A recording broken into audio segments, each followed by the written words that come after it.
All right, let's recap the Ironman.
I just ran the Ironman Florida Panama City Beach 2023. This was 4 days ago, and it was an unbelievable experience. Absolutely loved it. It was such a fun time. I had never done a triathlon before, so this was my very first experience of doing a swim, bike, run event. But wow, just an awesome day. The reason I'm doing this video is it's fresh in my memory right now, so I want to just document this. I want to be able to look back on how I felt in this moment. Maybe it'll help someone else to learn from the mistakes that I made during the race, mistakes that I made leading up to the race training. And I also think I did some things right that other people can learn from. First off, why did I do this? Why did I even go for an Ironman? I think a lot of people look at an Ironman as the pinnacle of triathlons. It's the pinnacle of long distance triathlons. I never really wanted to do a triathlon, but it just became something that was a challenge for me. And I ran my very first marathon last year, and I did really well in the marathon. I trained properly for it. I followed the plan, stuck to the plan. I executed the plan. I got 3 hours, 24 minutes in that marathon. And while running a marathon is absolutely a challenge, I did it and I felt really good at the end of it. I wanted a bigger challenge. I wanted something that I felt was really going to push me. And an Ironman felt like something that it had to push me. I had never swam laps for swimming. I had never been a cyclist. I didn't own a bike. So to me, that was a real challenge to try and figure out how to do all three of these sports at long distances and try to do them at a high level. So that's why I chose to do an Ironman. I wanted something that was going to push myself. I wanted something that was going to be hard. And I was excited by the idea of a long day, 12 plus hours. At what point does my body give out and mental toughness has to come in and push me across the finish line? That's what I was looking for. That's what I got. And I'm very happy with the whole experience. I'm proud of what I did. And I hope you guys find some value in this video. So to back things up, I'm gonna talk a little bit more about just my philosophy behind fitness in general. I'm heavily influenced by Nick Bare. He's a YouTuber, he's an entrepreneur, he does Ironman competitions, marathons, ultra endurance events, and I really resonate with his style of and his programs of training for these type of events because he calls himself a hybrid athlete. And that's someone who trains for size, strength, and endurance. I'm someone who played football my entire life. I've always been in the weight room, so maintaining a solid strength foundation is never going to go away from me. I'm never going to be an endurance athlete without weightlifting, and I'm never going to be a weightlifter without endurance. These things in my mind have to coexist. That to me is the most optimal way to train. It helps me out the most physically, and it also helps me out the most mentally. I find I get the mental clarity from the running. I find that I get the strength and a lot of the energy from the weightlifting that I do. So I just find it gives me a really, really good balance in life. And if you guys haven't checked out Nick Bear and his YouTube channel, highly recommend it. And it's a big motivation for why this video exists and why I did the Ironman in the first place. So training for the Ironman was probably the most time-consuming training plan that I've ever had. It was, on some weeks, it was 15 plus hours of training. You would have 3+ hour training days was standard. You would have weekend days where you're training for 5+ hours, brick workouts where you're going from the swim, bike, and the run all in one day. These are logistical. Like, even outside of just the training hours, you have to prepare. You have to set up your wetsuit, your bike. You have to be in locations where you can swim and then transition into a bike. So there was a lot of things about this whole training cycle that just took up a lot of my mind capacity. Definitely, it takes away from other areas of your life, which is something that you have to be careful of when you're training for these type of events. My fiance Larissa is extremely supportive with this type of stuff. She knows that what's important to me, and she even tells me sometimes if I don't want to do something. She's the one that tells me to go out there and do it. So super grateful for her for being that supportive. But just the reason that I bring that up is that I just want people to know that this is a major time commitment to prepare for this type of event.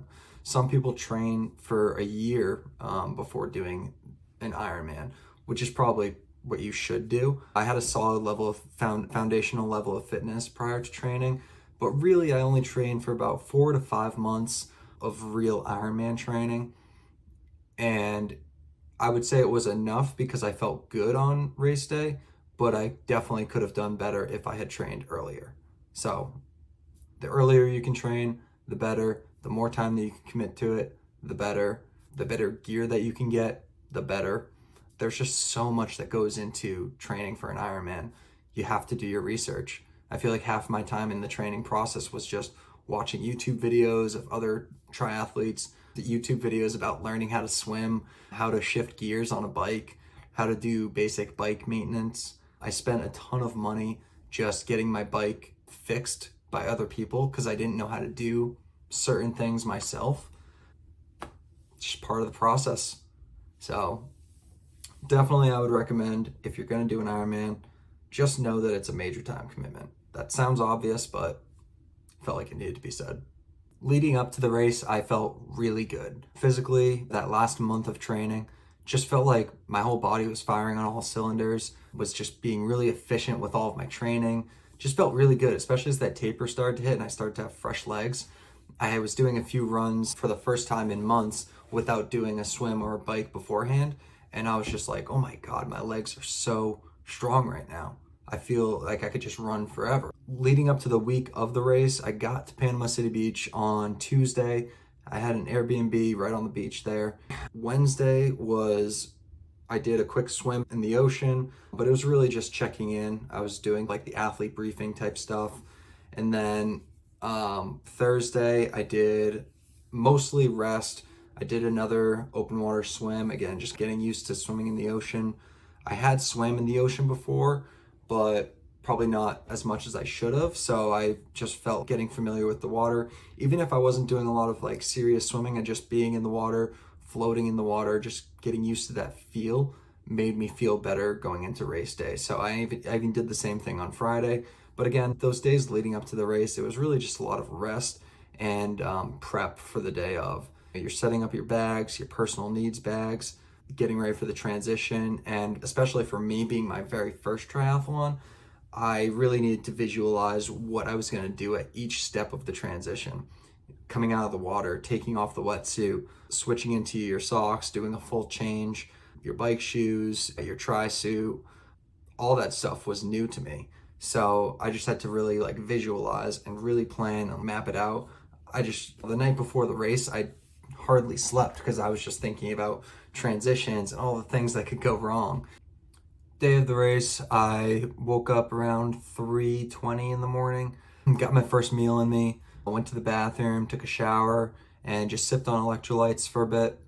And then I got over to transition at probably 5:30 in the morning. It was a rolling start, so between 6:45 and 7:30 is when all of the athletes were going into the water. Transition was open between 4:30 and 6:30. I got there right around 5:30.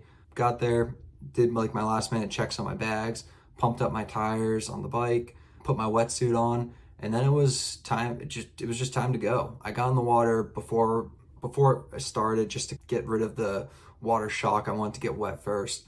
Energy was so high, and I was just so ready. I was nervous about getting in the water and my heart rate being too fast, but that wasn't an issue. The second that I got into the water, I was just doing my normal swim, got into a regular rhythm. The water was crystal clear, which was really interesting because you could see a ton of marine life. Did see a shark, there were jellyfish, I saw a manta ray, a lot of really interesting things, but for some reason I wasn't concerned about any of that. There's so many people in the water with you. They have so many support people, medical professionals that are nearby. I think they had 70 people on the water, between people on paddle boards, in boats, kayaks, things like that. So felt super safe. Even though you're swimming a mile out into the ocean, you feel really comfortable. It's still chaos. It's still absolutely chaos. You're getting hit in the face, not on purpose, but you're getting hit in the face from people just smacking you, kicking you in the face. There's a lot of people in the water. I swallowed a lot of seawater at one point, but overall, the swim felt really good. My sighting wasn't great in the water. My goggles were fogging up. I just did the best I could. I tried to stay on someone's foot and just kept going at a good pace. I ended up finishing the swim in 1 hour and 22 minutes, which I think is like a 2:10 per 100 meter stroke, something like that. It was the fastest that I had done an open water swim before. So I was thinking I would be right around the 1 hour 35 mark. So 1 hour 22 to get out of the water, I was very happy with.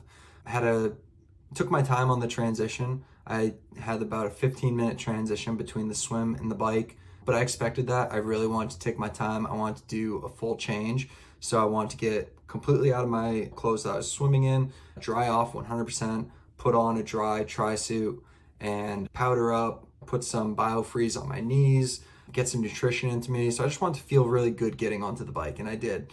Got on the bike, took it easy, had a solid pacing strategy. Once I got onto the bike and I started passing people left and right. The bike was definitely my strongest segment, my strongest discipline. Over the 112 miles, I averaged 18.79 miles per hour. Again, that's faster than I had done in my previous training. So I felt good though. I felt like I'd left enough in the tank that come the marathon, I had plenty of strength in my legs. And I think that just shows that I was trained properly and I did the proper taper because I felt really good. However, on the bike is where I think that I made the most crucial mistake of my entire race. I had a nutrition strategy in place that I had planned and prepped, but I changed it on race day. Not really planning to change it, but just once I got onto the bike, I was cramping a little bit when I was in the swim. So when I got onto the bike, I took another gel that I wasn't really expecting to take. And then going forward, I ended up taking one about every 20 minutes. And I had planned on taking one every 40 minutes. So I almost doubled my intake of gels when I was on the bike.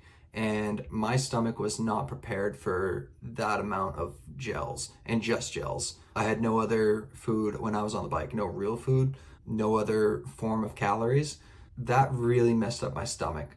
By the time I got to the run, the first 4 miles, I felt great. I was holding back. I was at like a pace, which for my run, that was my plan. And then I was going to go down to about a 7:30 once I hit mile 10.